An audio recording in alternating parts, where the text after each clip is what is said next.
In today's video, I'm going to show you how to calculate after repair value. Coming up next.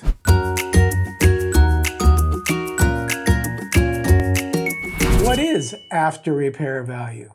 The after repair value is what you can get for the property at the end of the day. After you've done your rehab and everything else that goes along with the project, this is what you're going to be able to sell it for.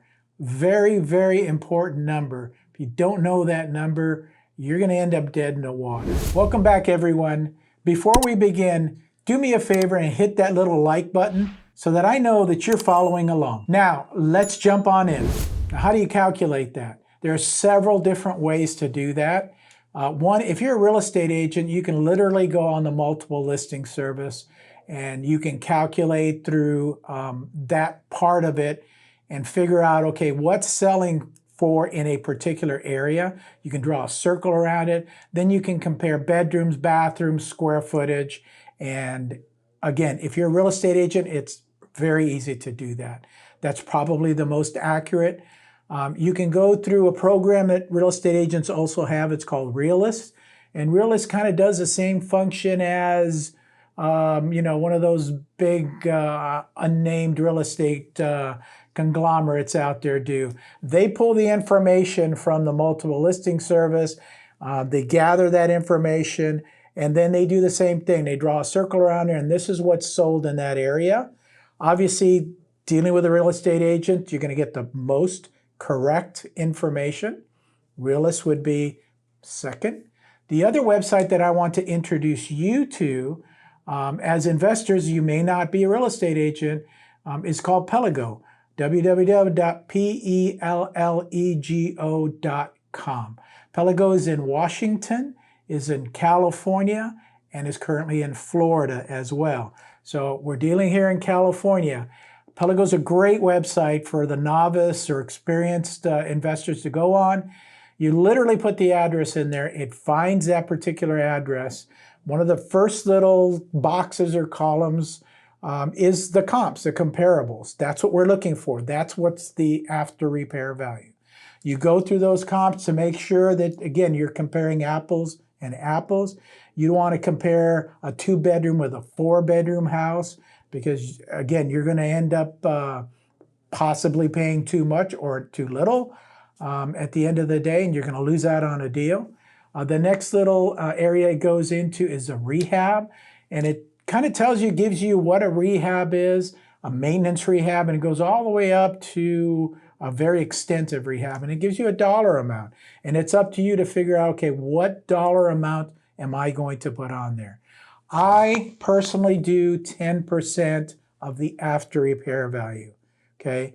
That's the number that I use when I do my calculations. The next little tab that you're going to go into is putting all those numbers together.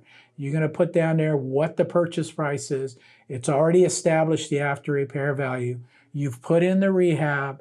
It's going to say these are closing costs, so seller commissions, buyer commissions, escrow commissions, title commissions, all that is in there for you. And then the bottom line, which is what you're looking for, is how much of a profit am I going to make at the end of the day on this deal? Now, once you've determined that, which I call the maximum allowable offer on a property, then you can adjust that. So you want to pay less, which means your profit goes up. Or if you want to be competitive, then you're going to pay more, okay? Your profit goes down. If you go out and take a look at the property and you've established that the rehab is $50,000, you get out there and you go, well, I just need to put carpet and paint. That brings it down to 10 grand, okay? You're going to make another 40 on that deal. Vice versa, if you went out there and your budget was 50 and now you look and you have to repair the roof, you have to do plumbing, you have to do electrical, you have to do way more than normal, you may be spending 90 to 100,000 on that deal. So there goes the profit the other way at that point. So these calculations, the after repair value, rehab, all that stuff, these calculations are for you to determine whether you're going to get off your butt and go out there and look at this property. If they don't work out, if they're not within the range that's acceptable to you as a profit, Why waste your time going out there? Okay, I get probably 10 to 15 deals sent to me a day. And if I were literally to go out and look at these properties, that's all I do every day. So I evaluate them just like I've explained to you. The good ones, I go out and take a look at, obviously the next day. So that's what you need to do. I want you to remember that the ARV is just a snapshot in time of the value of that property at that moment. It literally changes on a daily basis.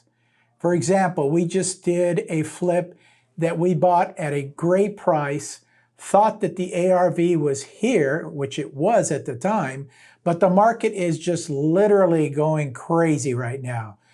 It just shot up. So you do your calculations when you purchase the property, and then right before you put it on the market, which may be 2 or 3 months later, you're going to do those same ARV calculations again to determine whether that price has gone up or down.